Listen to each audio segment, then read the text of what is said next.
¿Quién iba a imaginarlo? El presidente del grupo Hangai, Chen Yang, con una fortuna de más de 100 millones, aparecería con toda una caravana de coches negros, en este mercado lleno de ruido y gente por todos lados. Apartó a la multitud curiosa, y fue directo hacia una anciana, que olía completamente a pescado, y frente a todos se arrodilló de golpe. Madre adoptiva. En esta vida, aquello dejó a todos los presentes con los ojos como platos. ¿Quién iba a pensar que la benefactora de un gran presidente sería una vendedora de pescado? Resulta que en aquellos años Yang era tan pobre que en su casa no había ni para comer, y fue la anciana quien, ahorrando hasta el último centavo, sin atreverse ni a comer un poco más de encurtidos, mantuvo a ese chico sin ningún lazo de sangre con ella, hasta que terminó la universidad. Yang llevó esa deuda de gratitud toda la vida, y ahora que por fin triunfó, lo primero que hizo fue ir con su esposa embarazada, a regalarle una villa con vista al mar en pleno centro. Cuando la anciana oyó que aquella casa valía una fortuna, se asustó tanto que rechazó el regalo una y otra vez, pero Yang insistió en que era solo una muestra de su cariño filial. Todo lo que hiciste por mí no se paga ni con 10 casas. Si no lo aceptas, me sentiré siempre en deuda. La anciana, sin más remedio,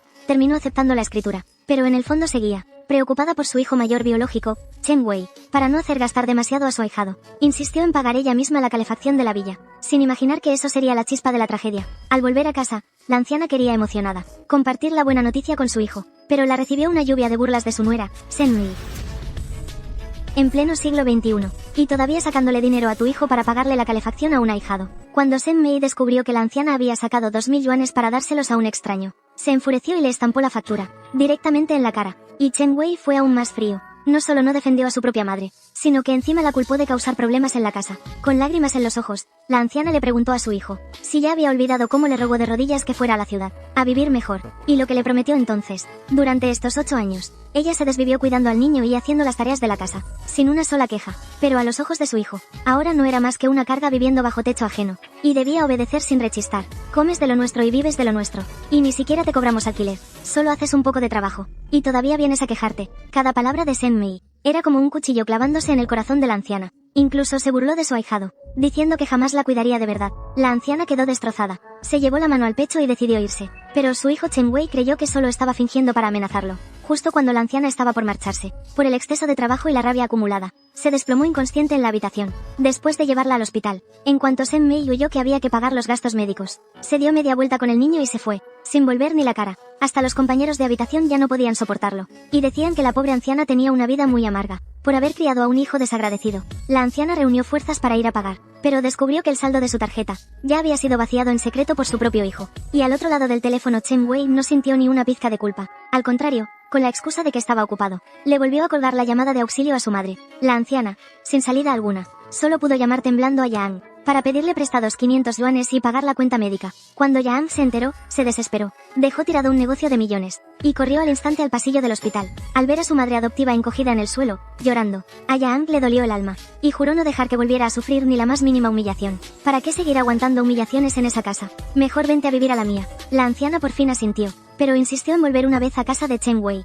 para recuperar la escritura que Yang le había regalado. En casa de Chen Wei, Shen Mei estaba sentada cruzada de piernas comiendo pipas, y todavía a espaldas, seguía insinuando con malicia que la anciana escondía dinero, y no contenta con eso, siguió humillando a su suegra, diciendo que ya se había acostumbrado a vivir en esa casa grande, y seguro no querría marcharse. La anciana, de pie junto a la puerta, escuchó esas palabras tan heladas, y las lágrimas empezaron a caer sin parar. Acarició el viejo marco de fotos de la casa, y recordó aquel año, cuando despidió con sus propias manos a su hijo, para que se fuera a luchar a la gran ciudad. Aquel era todo su sueño, y ahora se había convertido en una desesperación sin fin. Esa supuesta buena vida ya no la quería para nada. Justo cuando la anciana estaba por irse, su nieto Lele empezó a arder de fiebre. La anciana olvidó al instante todas sus penas y humillaciones, y abrazó al niño, corriendo desesperada al hospital. Pero cuando Shen Mei llegó, lejos de agradecerle, le soltó una bofetada que sonó en todo el pasillo. Le contagiaste la enfermedad a mi hijo. Si no fuera por ti, ¿cómo iba a enfermarse? Incluso amenazó a Chen Wei con que si volvía a defender a su madre una sola vez más, se divorciaría de inmediato, y lo dejaría sin nada.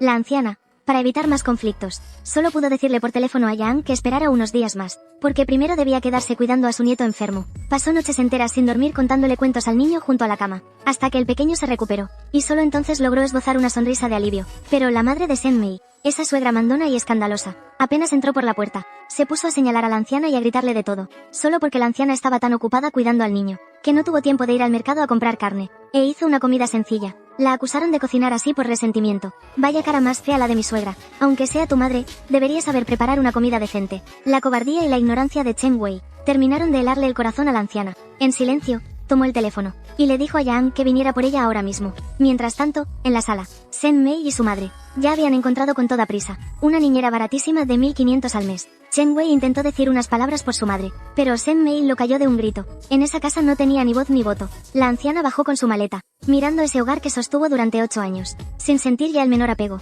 Y para rematar, antes de irse, la madre de Shen Mei todavía la calumnió por detrás, acusándola de robar objetos valiosos de la casa, e impidiéndole salir por la puerta. Shen Mei no solo no lo detuvo, sino que volcó de mala manera la maleta de la anciana, e incluso la empujó hasta tirarla al suelo. La palma de la mano de la anciana se rasgó con las piedras, y la sangre corría sin parar. Pero ese dolor no era ni una 10.000ª parte del que llevaba en el corazón. ¿Quieres tomarlo? Tú les das, solo echa un vistazo. Durante el violento registro de Shen Mei, por fin cayó al suelo aquel sobre blanco, que la anciana guardaba como un tesoro, escondido junto a la cintura. Al ver la escritura nueva dentro del sobre, Shen Mei sintió que había encontrado la excusa perfecta, y empezó a acusar a la anciana de robar bienes de la familia. Chen Wei miró aquel documento rojo, y mostró una decepción absoluta. Sentía que su propia madre había caído tan bajo que daba pena. Por mucho que te falte el dinero, tampoco puedes robar cosas de la casa.